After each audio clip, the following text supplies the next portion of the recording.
Hi guys, how are you? कैसे हैं आप? एक बार फिर से आपका स्वागत है आपके अपने यूट्यूब चैनल हक आपका।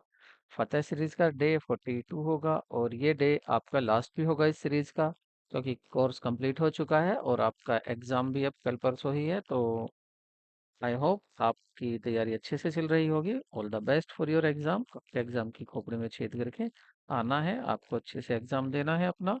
और शुरू करते हैं आज की वीडियो को, लेकिन उससे पहले अगर आप फर्स्ट टाइम चैनल पर आए हैं तो चैनल को सब्सक्राइब करना, वीडियो को लाइक करना ना भूलें। शुरू करते हैं आज की वीडियो को।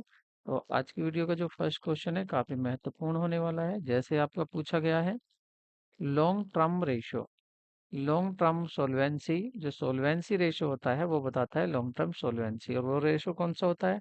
एसेट लाइबिलिटी नहीं, डेब्ट टू इक्विटी रेशो। यस, डेब्ट टू इक्विटी रेशो आपका सोलवेंसी रेशो में आता है। तो सही आंसर आपका होगा बी। अगर यहाँ रेशो की बात करें तो रेशो कितने तरह के होते हैं, रेशो कौन कौन से होते हैं, तो एक बार उनको रिवाइज कर लेते हैं। देखिए, अगर हम क्लासिफिकेशन ऑफ रेशो देखें, क्लासिफिकेशन,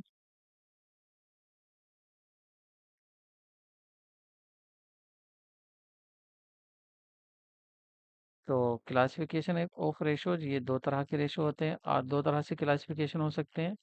हम जो क्लासिफिकेशन करते हैं उसको हम दो अप्रोच से कर सकते हैं। पहली अप्रोच हमारी कौन सी होगी? पहली अप्रोच होगी हमारी, पहली अप्रोच को कह सकते हैं हम traditional approach,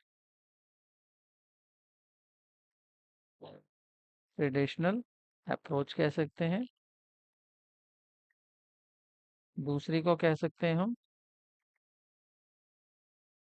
functional approach, yes, functional classification.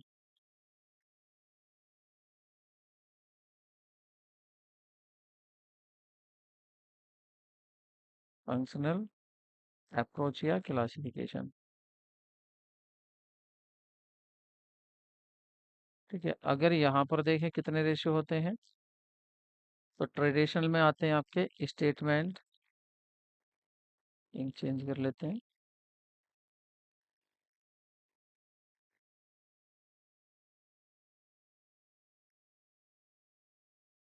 Statement, statement of profit, profit and loss. और दूसरा होता है आपका बैलेंस शीट रेशो,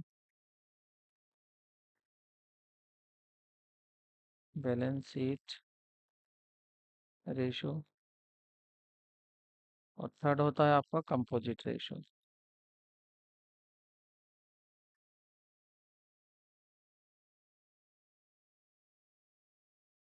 ठीक है, यहाँ पर अगर देखें तो इधर कितने टाइप्स होते हैं, तो यहाँ पर इनके इनके टाइप देख लेते हैं।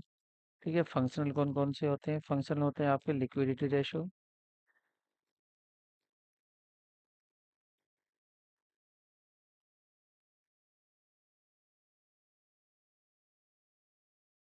Liquidity ratio. दूसरा होता है आपका लेवरेज रेशो,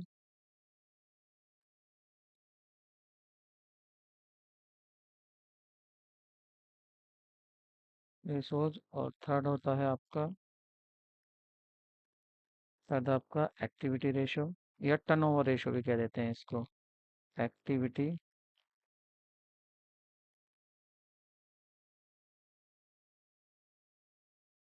या इसको क्या बोलते थे, टर्नओवर रेशो भी कह देते हैं इसको।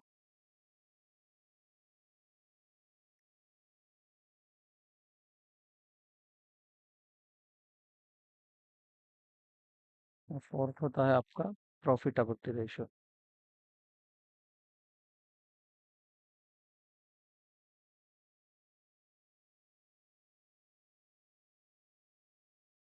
Profitability ratio.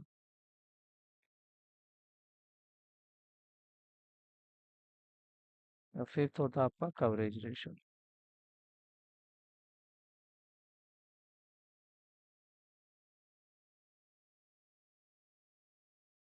तो ये आपके रेशो होते हैं। देखिए, ट्रेडिशनल में दो आइटम के बीच में रेशो बताया जाता है, तो दोनों ही आइटम जो होते हैं वो प्रॉफिट एंड लॉस अकाउंट से लिए जाते हैं।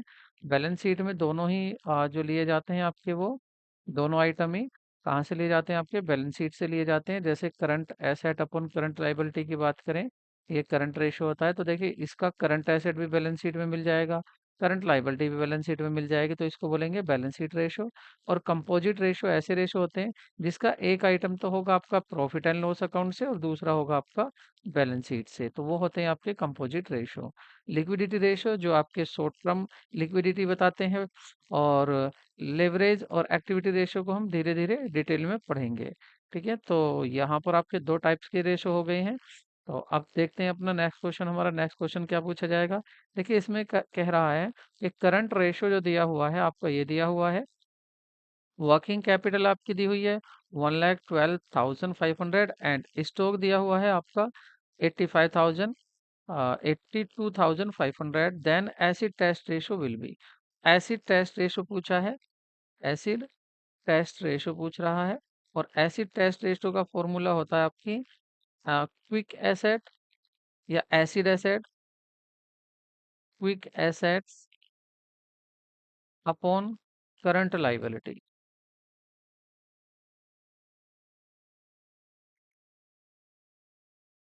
ठीक है, तो आपको चाहिए क्विक एसेट चाहिए और करंट लाइबिलिटी चाहिए। ठीक है, और यहाँ दिया हुआ आपको करंट रेशो, और करंट रेशो क्या होता है? करंट रेशो होता है आपका current asset upon current liability. ठीक है, यहाँ पर आपको दिया है करंट रेशो, तो करंट रेशो का फॉर्मूला रख देंगे 1/1.57 अपॉन 1 इजिकल टू, यहाँ पर देखिए आपको वर्किंग कैपिटल दिया हुआ है। ठीक है, और वर्किंग कैपिटल का क्या फॉर्मूला होता है? वर्किंग कैपिटल का फॉर्मूला क्या होता है?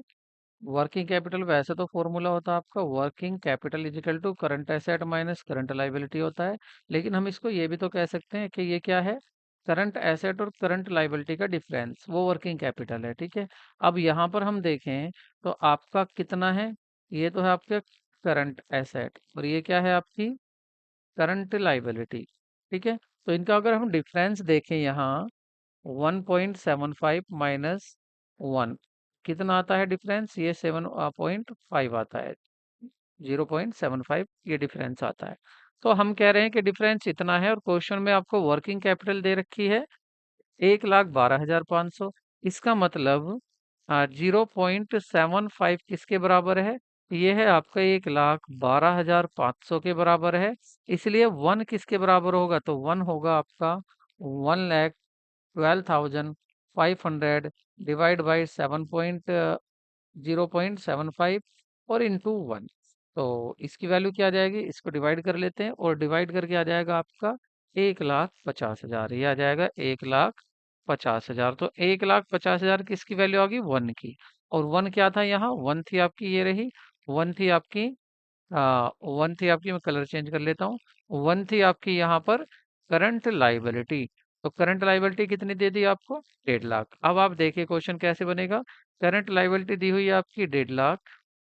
ठीक है, करंट लाइबिलिटी दी हुई है 1,50,000, और करंट एसेट ये है आपकी करंट लाइबिलिटी से 1.75 ज्यादा, करंट लाइबिलिटी से।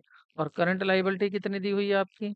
इसकी वैल्यू कर दो, 1,50,000 दी हुई है करंट लाइबिलिटी, तो इसकी वैल्यू यहाँ पुट कर दीजिए, तो इसकी मल्टीप्लाई करेंगे, तो इसकी मल्टीप्लाई करके आएगा आपका 2,62,500। इसकी मल्टीप्लाई करके आएगा आपका 2,62,500। ठीक है, अब आप देखिए आपके पास क्या है? ये करंट एसेट, ये क्या है आपके पास? Current liability. आपको निकालना क्या है? Current ratio. ठीक है, और इसमें आपको चाहिए करंट एसेट, तो करंट एसेट तो आपके पास है। करंट एसेट कितनी आई है आपकी? करंट एसेट आई है आपकी 2,62,500। ठीक है, अपॉन, अब चाहिए आपको करंट, अब आपको चाहिए, सॉरी, करंट एसेट तो करंट में, करंट एसेट नहीं, अब हमें निकालना है लिक्विड रेशो या क्विक रेशो। तो क्विक रेशो को देखिए, क्विक रेशो का फॉर्मूला क्या है? क्विक रेशो का फॉर्मूला है करंट लायबिलिटी और क्विक एसेट, लेकिन हमारे पास क्या है? Current asset. तो अगर आप करंट एसेट में से माइनस कर देंगे स्टॉक को, अगर आप 82,500 को कम कर देंगे, तो ये आपका क्या बचेगा? ये बचेगा आपका क्विक एसेट। ठीक है, तो क्विक एसेट कैसे आ जाएगी आपकी? क्विक एसेट आएगी आपकी, quick asset is equal to current asset minus current liability. तो करंट एसेट कितनी है? जैसे हमने देखा अभी, करंट एसेट है 2,62,500। ठीक है, माइनस, और जो आपकी करंट लाइबिलिटी, नहीं क्या लिख दिया मैंने यहाँ, थोड़ी सी मिस्टेक कर दी। देखिए, क्विक एसेट का मीन्स है ये होता है, means current asset minus stock या इन्वेंट्री। स्टॉक या इन्वेंट्री, और स्टॉक या इन्वेंट्री कितना दिया हुआ है? 82,000। तो आप क्या करेंगे, इसको 82,500 को माइनस कर देंगे, और जैसे आप इसको माइनस करेंगे तो ये बचेगा आपका 1,80,000। ठीक है, तो ये बच जाता है आपका 1,80,000।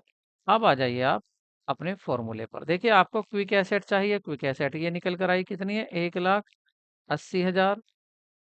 ठीक है, अपॉन, और आपकी जो करंट लाइबिलिटी थी, करंट लाइबिलिटी कितनी है आपकी?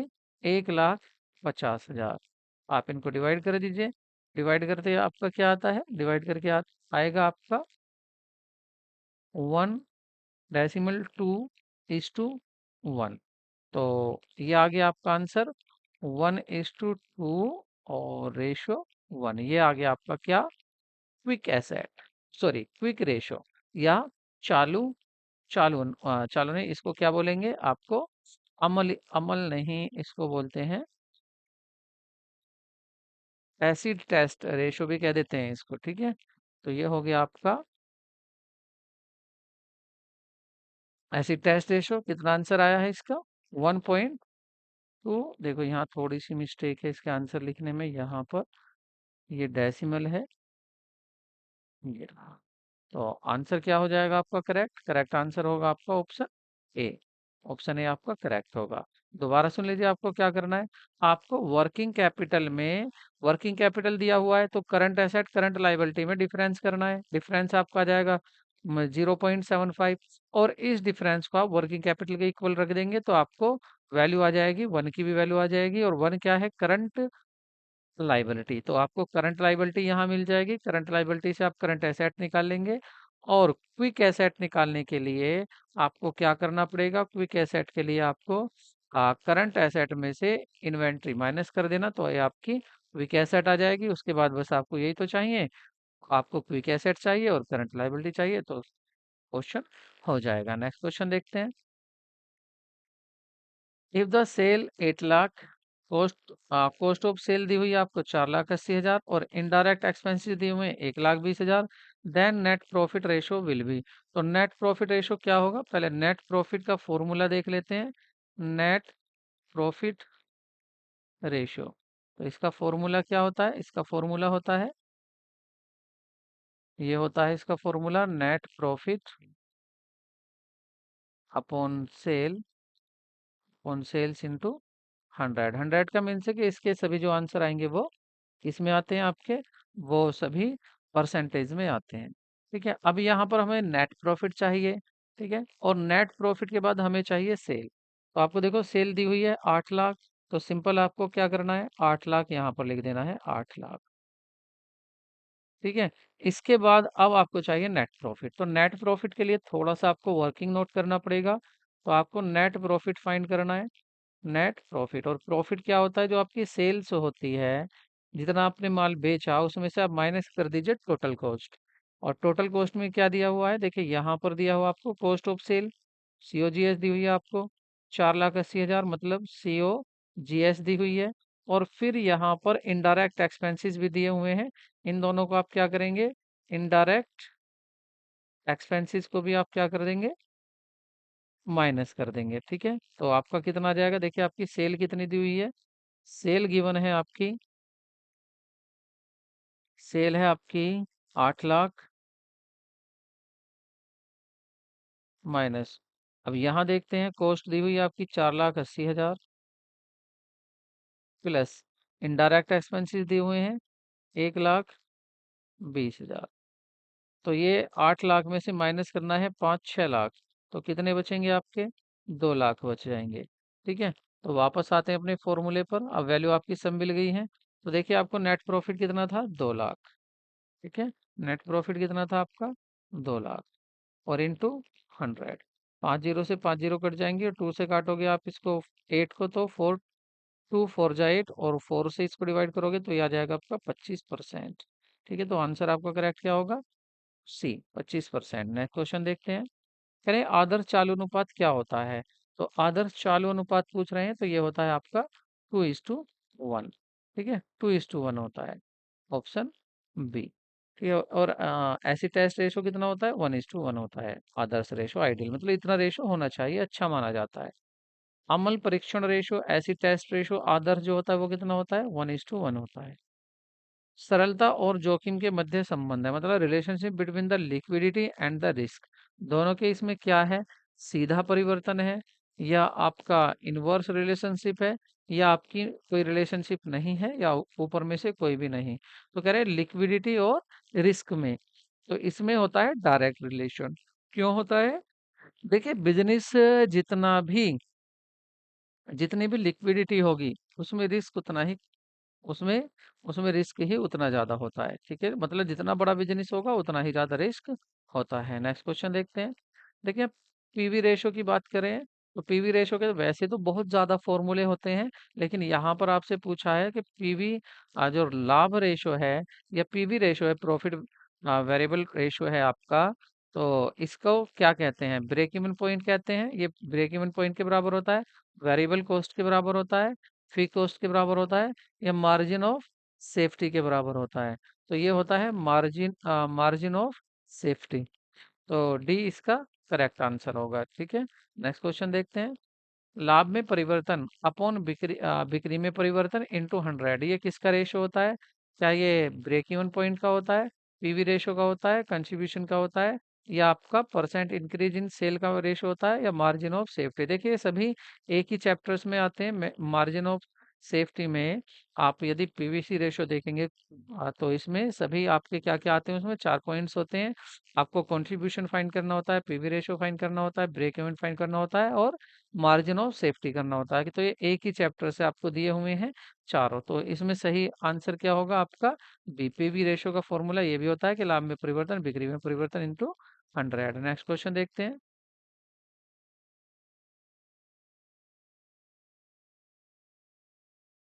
सकल लाभ अनुपात की गणना की जाती है, तो gross profit ratio is calculated, तो ये कैसे किया जाता है? Gross profit upon gross sale into 100, या gross profit upon net sale upon 100, या net profit gross sale upon 100, या नन ऑफ दी अबाउ? देखिए, जब ग्रोस की बात हो रही है तो ग्रोस प्रॉफिट चाहिए आपको, और नीचे आपकी नेट सेल इंटू 100 होनी चाहिए, तो आपका ऑप्शन बी होगा। नेक्स्ट क्वेश्चन देखते हैं। आपको दिया हुआ है, if the current ratio of the firm का करंट रेशियो दिया हुआ है, वर्किंग कैपिटल दी हुई है 90,000, then the current liability will be, तो करंट लाइबिलिटी पूछ रहे हैं। देखिए, आपको वर्किंग कैपिटल भी दी हुई है आपको, और यहाँ दिया हुआ है करंट जो रेशियो होता है, इंक चेंज कर लेते हैं। जो आपका करंट रेशियो होता है, करंट रेशियो का फॉर्मूला होता है current asset minus current liability. ठीक है, और यहाँ पर ये दिया हुआ है, इसको अगर देखें तो ये दिया हुआ है आपका, अच्छा ये होता है, उसके बाद वर्किंग कैपिटल दी हुई है, और वर्किंग कैपिटल का रेशो क्या होता है? मैंने क्या लिख दिया, सॉरी यार, सॉरी सॉरी, यहाँ पर मिस्टेक हो गई थोड़ी, ये मैंने वर्किंग कैपिटल भी इसमें इंक्लूड कर दी। तो वर्किंग कैपिटल का रेशो होता है current asset minus current liability. ठीक है, और यहाँ पर वर्किंग कैपिटल कितनी दी हुई है? 90,000 रुपये दी हुई है, वर्किंग कैपिटल ये रही। ठीक है, और उसके बाद यहाँ पर अगर करंट ये दिया हुआ है आपको, एज्यूम कर लेते हैं, तो ये कितना है आपका? 0.5 करंट एसेट, और माइनस ये है आपकी 1 करंट लाइबिलिटी। अगर यहाँ पर इसमें एक्स एक्स लगा लें, कि मान लेते हैं इसकी लेट कर लेते हैं यहाँ पर, एक करंट एसेट जो है वो आपकी 2.5x है, और आपकी करंट लाइबिलिटी आपकी x है। तो यहाँ पर हम इनका डिफरेंस करेंगे तो कितना आ जाएगा? ये आ जाएगा आपका 1.5x, और इधर क्या है? 90,000 दिया हुआ है, और x की अगर हम वैल्यू निकालना चाहें तो ये हो जाएगा आपका 90,000 को डिवाइड कर देंगे 1.5 से, तो डेसिमल हटाएंगे, जीरो लगाएंगे, और 15 चुका 90 हो जाएगा आपका, तो ये आ जाएगी x की वैल्यू आपकी 60,000। ठीक है, तो x क्या था आपका? करंट लाइबिलिटी था। पूछा क्या है आपसे? करंट लाइबिलिटी ही पूछा है, तो 60,000 आपका आंसर होगा। ऑप्शन ए हो, ए बी सी, सी होगा, तो आंसर सी आपका करेक्ट होगा, 60,000। ठीक है, नेक्स्ट क्वेश्चन देखते हैं। निम्न समकों में लाभ मात्रा अनुपात की गणना कीजिए। लाभ मात्रा अनुपात मतलब पीवी रेशो आपसे पूछ रहा है, तो पीवी रेशो के लिए कौन सा फॉर्मूला लगा देंगे यहाँ। आप पहले देखिए क्या दिया हुआ है, आपको सेल दी हुई है दोनों ईयर की, और आपको यहाँ पर प्रॉफिट दिया हुआ है। तो सिंपल फॉर्मूला लगा सकते हैं इसमें, कौन सा, जिसकी अभी बात कर रहे थे हम, change in profit change in sale. ये रेशो यहाँ पर फॉर्मूला लग सकता है। क्या लग सकता है आपको, निकालना है पीवी रेशो, निकालना है पीवी रेशो। तो इसके लिए क्या फॉर्मूला लग सकता है, change in profit upon change in sales into 100। ठीक है, तो चेंज कितना हुआ है सेल में, तो सेल में आप चेंज देखेंगे तो पहले सेल कितनी थी, सेल पहले थी 75, सॉरी पहले कितनी थी 50 थी, अब होगी 75। तो कितने का डिफरेंस आ गया है, तो ये डिफरेंस आ गया आपका सेल में, सॉरी पहले प्रॉफिट में देख लेते हैं, तो 5 से 10 हो गया है, 5000 का डिफरेंस आ गया है। अपॉन यहाँ पर देखें तो सेल में कितने का आ गया है, सेल में डिफरेंस आ गया है आपका 25,000 का। ठीक है, 75 और 50 और 75, और इंटू आपका 100 आ जाएगा। डिवाइड कर लेते हैं 5 जा, और 5 से इसको करेंगे तो 20। तो ये आंसर आ जाएगा आपका 20%। 20%। ठीक है, नेक्स्ट क्वेश्चन देखते हैं। देखिए सबसे अच्छा पीवीसी रेशो में यह है कि आपको जो कंडीशन दिख रही है आप उसी के अकॉर्डिंग फॉर्मूला लगा सकते हैं। आपको गिवन है, बिक्री दी हुई है, आपको वेरिएबल कॉस्ट दी हुई है, इंटरेस्ट दिया हुआ है, फिक्स कॉस्ट है आपकी, operating leverage value will be, तो आपको संचालन उत्तालन होगा आपका, ऑपरेटिंग लीवरेज कितना होगा, तो ऑपरेटिंग लेवरेज रेशो अगर देखें हम, तो इसका फॉर्मूला होता है आपका, तो ये होता है आपका कंट्रीब्यूशन,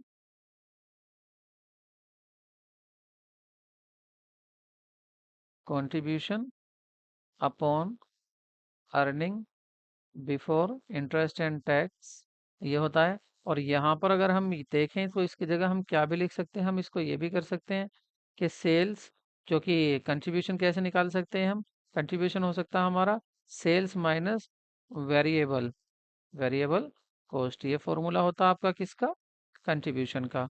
और अपॉन अगर आपको प्रॉफिट देखना है तो आप उसको कैसे करेंगे, सेल में से माइनस कर देंगे, सेल्स से माइनस कर देंगे, क्या माइनस कर देंगे आप, कि जो भी वेरिएबल कॉस्ट है उसके साथ प्लस जो भी फिक्स कॉस्ट है, टोटल कॉस्ट कह सकते हैं, इस कॉस्ट को माइनस कर देंगे, तो ये क्या आ जाएगा हमारा, प्रॉफिट आ जाएगा। तो यहाँ पर कंट्रीब्यूशन देखते हैं, तो कंट्रीब्यूशन क्या होगा, sales minus variable cost. Sales कितनी दी हुई है आपकी 1 लाख, और वेरिएबल कॉस्ट दी हुई है आपकी 50,000। ठीक है, तो इसका आ जाएगा आपका 50,000 डिफरेंस। ठीक है, 1 लाख में से 50,000 माइनस करेंगे तो 50,000 आ जाएगा। उसके बाद फिर करें सेल्स माइनस वेरिएबल और फिक्स कॉस्ट। वेरिएबल कॉस्ट कितनी दी हुई है 50,000, और आपकी फिक्स कॉस्ट कितनी है, ये दी हुई है आपकी 25,000। ठीक है, दोनों कितनी दी है 25,000, तो 50 25 75 हो जाएगा, तो 75, और सेल्स, सॉरी सेल्स मैंने शायद, अच्छा सेल्स, और सेल्स कितनी दी हुई है हमारी, सेल्स दी हुई है हमारी 1 लाख। तो हमें क्या करना है, 1 लाख में से माइनस करना है फिक्स कॉस्ट और आपकी वेरिएबल कॉस्ट। तो कितनी दी हुई थी ये, दोनों को मिलाकर आ रही थी आपकी 75,000, तो ये आ जाएगा आपका 25,000। तो 25,000 क्या आ जाएगा आपका, ये प्रॉफिट आ जाएगा 25,000। ठीक है, 25,000 क्या होगा आपका, प्रॉफिट होगा। और इसको डिवाइड करेंगे तो ये आ जाएगा आपका 2। तो देख लीजिए आंसर क्या है आपका, 2 आंसर है, ये याद रखना। आपको याद रखना है क्या, कंट्रीब्यूशन क्या होता है, कंट्रीब्यूशन अपॉन प्रॉफिट, और प्रॉफिट कंट्रीब्यूशन का फॉर्मूला क्या होता है, सेल्स माइनस वेरिएबल कॉस्ट, और upon sales minus variable cost plus factor cost. Next question देखते हैं।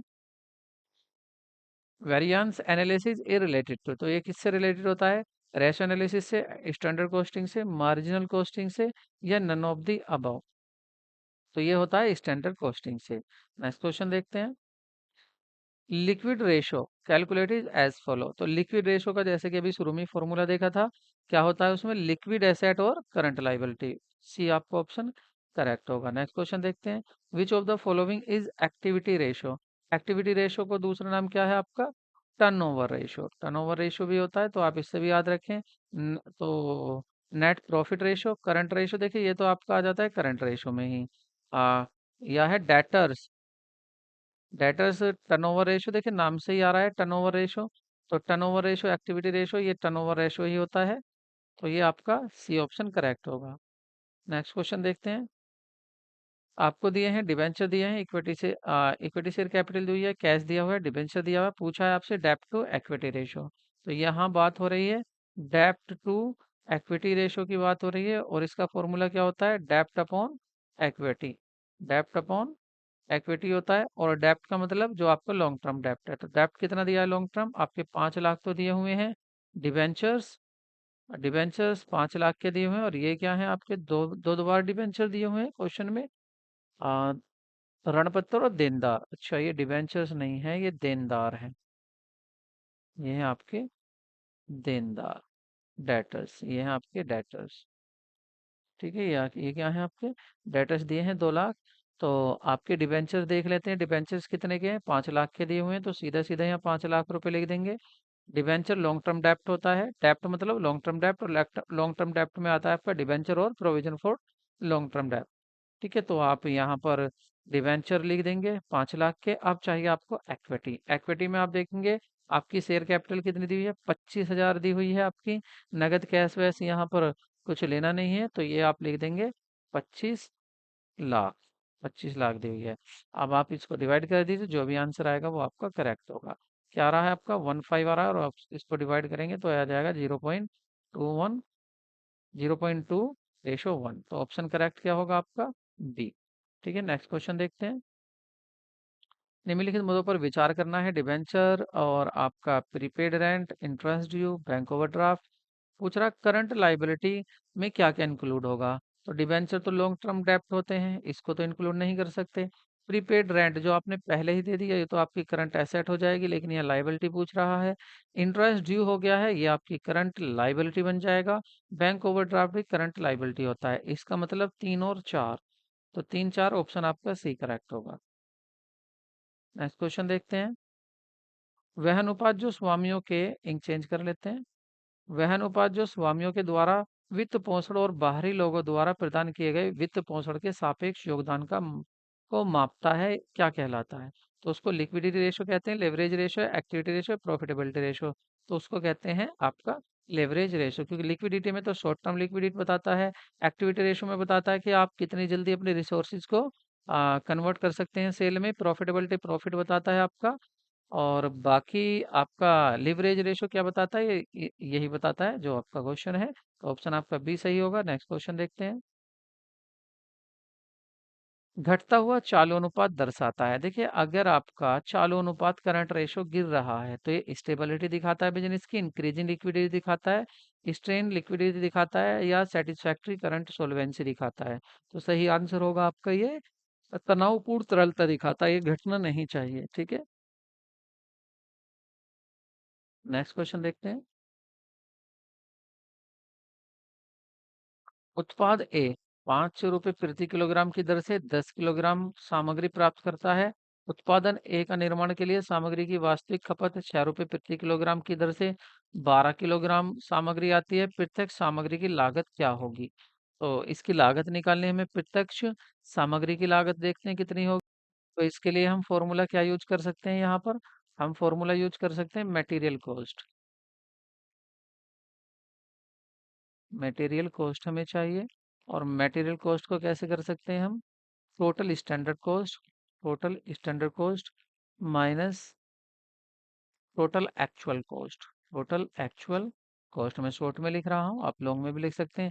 देखिए टोटल अगर कॉस्ट की बात करें तो वो कैसे निकलेगी, आपकी वो निकल सकती है S Q into S P, और minus A Q into A P. ठीक है, अब यहाँ पर आप देखिए आपके एस क्यू, यहाँ कितनी दी हुई है एस क्यू, एस क्यू दी हुई है आपकी 10, तो एस क्यू आप 10 लिख सकते हैं, इंटू एस पी कितनी दी हुई है आपकी, क्वेश्चन में एस पी दी हुई है आपकी 5 दी हुई है, 5 लिख सकते हैं, माइनस अगर ए क्यू की बात करें, ए क्यू आपकी 12 दी हुई है, और ए पी आपकी 6 दी हुई है। दोनों को कर लेते हैं, 50 माइनस,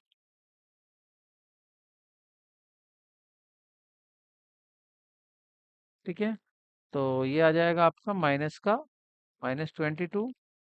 ठीक है, तो ये क्या है आपका अनुकूल नहीं होगा, ये प्रतिकूल होगा, क्योंकि ये माइनस में आ रहा है। तो इसको क्या करेंगे आप? प्रतिकूल कहेंगे। क्या कहेंगे आप? प्रतिकूल कहेंगे। आंसर क्या आपका सही होगा? अनुकूल, प्रतिकूल। तो ये प्रतिकूल आएगा, और प्रतिकूल में आप देखेंगे ऑप्शन बी, 22 प्रतिकूल। नेक्स्ट क्वेश्चन देखते हैं। कैपिटल स्ट्रक्चर इन चेंज कर लेते हैं। Capital structure and leverage decision come into the ambit of, पूंजी संरचना और उत्तोलन निर्णय इसके दायरे में आते हैं। किसके दायरे में आते हैं? इन्वेस्टमेंट डिसीजन के, डिस्ट्रीब्यूशन डिसीजन के, फाइनेंसिंग डिसीजन के, डिविडेंड डिसीजन के। तो कैपिटल स्ट्रक्चर आता है आपका फाइनेंसिंग डिसीजन में। ठीक है, कितना कैपिटल आपको रखना है। नेक्स्ट क्वेश्चन देखते हैं। निम्नलिखित में से कौन सा कथन सत्य नहीं है, ये बताना है। तो conversion of debenture into preference share will be decrease that equity ratio. तो इक्विटी रेशियो को ये डिक्रीज कर देता है, या लॉन्ग टर्म लॉन्ग टर्म, हाँ भाई ये तो सही होगा, ये तो इंक्रीज कर देता है, डिक्रीज कर देता है, सॉरी।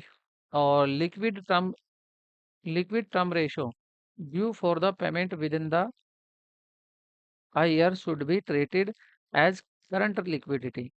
तो 1 वर्ष के भीतर भुगतान किए जाने वाले दीर्घकालीन दायित्वों को चालू दायित्व के रूप में जाना जाता है, जाना जाना चाहिए।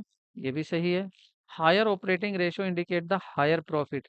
ऑपरेटिंग रेशो की बात कर रहे हैं ये। और ऑपरेटिंग रेशो में क्या होता है? ऑपरेटिंग कॉस्ट होती है ऊपर, तो और नीचे होती है सेल। तो ऑपरेटिंग रेशो अगर बढ़ रहा है तो इसका मतलब ये ना समझे कि प्रॉफिट भी हायर हो रहा है, ये गलत है। तो ये गलत ही पूछा था, तो ऑप्शन आपका सी सही होगा।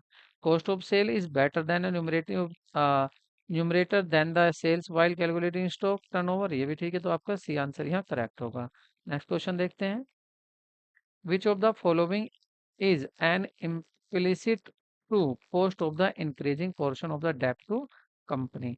तो पीई रेशो होता है आपका, कंपनी वुड बी इंक्रीज होगी, या rate of the return of the company would be decrease होगी, या tax shield would be the not be available on the new डेप्ट, या equity share holder should demand higher return. तो इसका सही option होगा आपका D, equity share holder demands higher return. जो इक्विटी शेयर होल्डर होते हैं वो क्या करते हैं? हमेशा अधिक रिटर्न की मांग करते हैं कि हमें रिटर्न ज़्यादा से ज़्यादा मिलना चाहिए, और वो इसीलिए काम करते हैं कि रिटर्न हमें ज़्यादा मिले। Combined leverage can be used for measure to the relationship between. तो जो आपका कंबाइंड लिवरेज है, तो उसको संयुक्त उत्तोलन का उपयोग जो किया जाता है, वो किस किस में किया जाता है? ईबीआईटी, ईपीएस, या सेल्स एंड ईपीएस,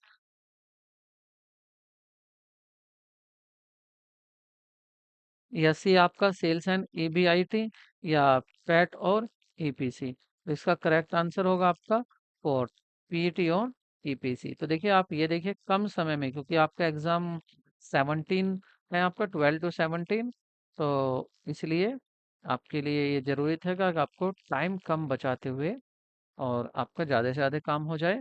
तो एचपीएससी वालों के लिए ऑल द बेस्ट। और नेक्स्ट ऐसी सेशन में आपका बहुत बहुत धन्यवाद, क्योंकि आपने हमें सब्सक्राइबर किया, हम पे बिलीव किया, ट्रस्ट किया है। तो आई होप आपका एग्ज़ाम अच्छा होगा। तो मिलते